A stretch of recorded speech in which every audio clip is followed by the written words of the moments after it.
That's a big question. What is the process to develop a new idea? Yeah.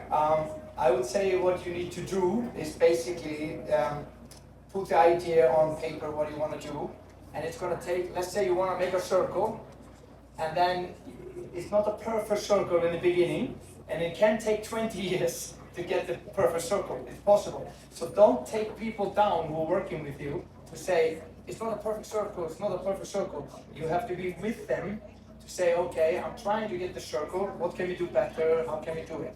So you need to have a good team that you can always try to do better. So you should have people around you that you can really work with.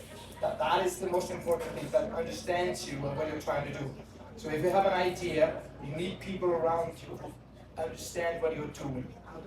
Then you need to put your idea on paper, and you need to have a good presentation, because you need the money to get somewhere money to invest in it.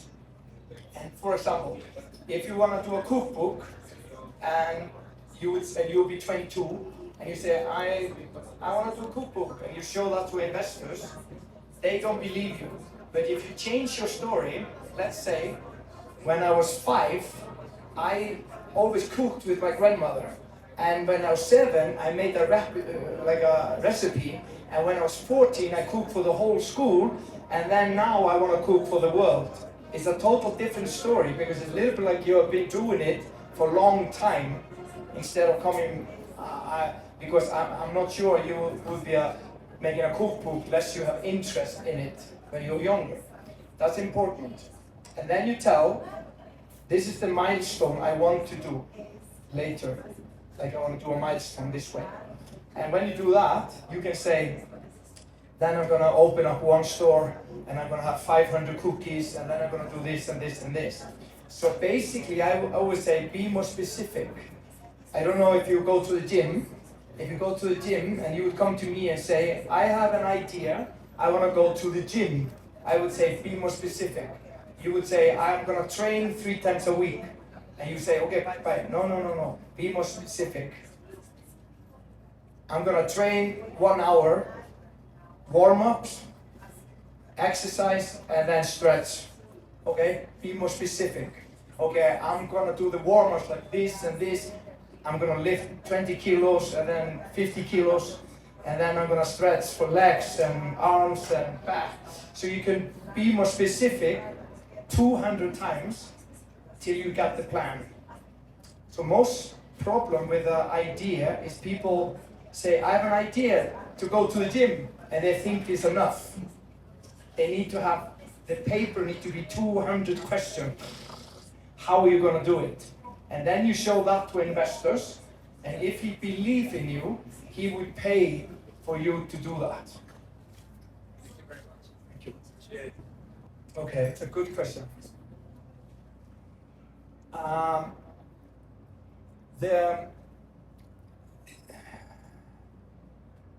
The young kids today, they know much more than my age. But what they have lost a little bit touch of the nature. It's a challenge. So for example, in Iceland, every rock, every mountain has a name. And in the old days, everybody knew those names. Everybody knew this is a mountain called this is a rock called this. Today, when kids are just on the phone, they don't need to know. They just Google it if they need it. But they don't know it. So if you ask a kid in Iceland what is the name of the next town, they would not know. So they have lost a little bit to read into the clouds, into the ocean. It's going to be a storm. They don't know. They just look on the Google or whatever, on the website, and they find out that it's going to come a storm. And what I'm worried about is the people who are the bosses of those search engines. They have an enormous amount of power, because they could say, okay, we are not going to tell people about the weather. Maybe too late, or maybe we're going to scare them because we want to sell them something later, whatever they are doing. So I'm a little bit afraid that kids are going to lose the touch of nature. So So I think if you take a kid to the nature and you play with them or you ask them to move or anything like that, they actually love it. They actually do, more than actually be on the phone. But the phones and the social media gives you a dopamine in your brain that is always boom, boom, boom. And it's difficult to compete against it. So I would never say to a kid, don't stay on your phone. I would say, oh, please do. Go on the internet, go and Google, talk to your friends, communicate, do all of that. But also, let's do something else also. So it's the balance that you're trying to do. Because they are much smarter than we are. They can find things quicker than we could do. So I'll give you for example. Kids know how to play. If you take a kid and ask him to play, this is how they play. They would go down and play like this. They would never play like this. You never see a kid play like this. The only people who do this is the grown-ups. When we are 30 years old, we start to be lazy and we do this. And then when we are 40, we're like, I cannot do it anymore. And then you want something to help you that you don't need to do this. And then somebody's going to sell you an idea that you pick it up with something. Like something you don't really need. So kids know how to do it. So I think when they're 0 to 7, that's the golden years, then you motivate the kids to have a balance with the technology and the real life. 0 to 7. After 7 years old, it's almost too late. Almost. And when after 14, you don't change anything. You mean the leadership in your own life? In your life, in your company, Yeah, yeah. in your company, etc. Yeah. Please. The challenge with us humans, we are always taking us down. We have maybe 600 thoughts in the brain that we are not good enough. I'm not good enough, I'm not good at this, I'm not. So your brain is always doing it. It's not very often that you wake up and ta-da! It's not very often. So if you think about, I don't know if you know LazyTown characters. LazyTown characters, there are Sportacus, there are Robbie Rotten, and there's the girl Stephanie, and there's one guy who eats sweets, and there's one who is following rules and always breaking rules. One is very stingy, don't want to give it. So this is, if I make a circle and put all the characters in the circle, that is one healthy human being. Nobody should be only Sportacus. If you're Sportacus all day, then you're a lunatic. You understand? Some days you feel good. You're like, I'm Sportacus, I can do anything. Next day you may be like Robbie Rotten. You just, I don't want to do it. Next day you are maybe stingy. Maybe you're like, I want to keep it. But next day you want to, I'm going to give it to you. It's this balance that all the characters in LazyTown are going. They're trying to eat healthy food, but sometimes it's okay to eat candy. It's not like, don't eat candy. So it's this balance.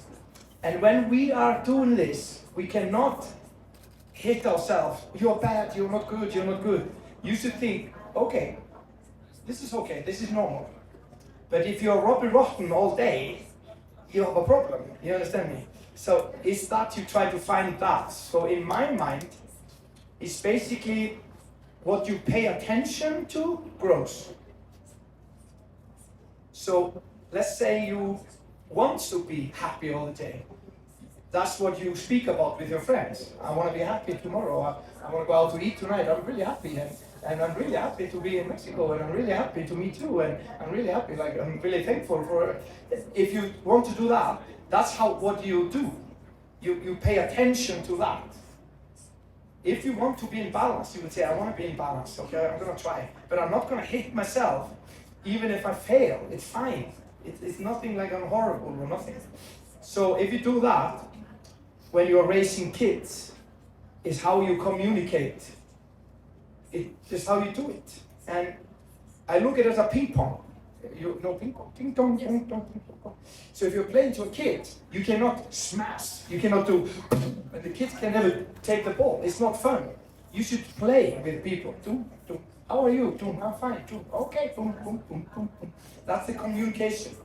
So I think you should communicate. You should also understand everything around you. So if I am with it, this is my team, I would understand him. What does he like? If he loves tequila, I would maybe have tequila also sometimes when we are doing something. Maybe let's have tequila now. And then later we maybe do push-ups. And so it's not only that you do push-up, you do push-up, there's no tequila, and then he's gonna go like, I'm gonna have tequila. So that's why I think it's important to know your people around you.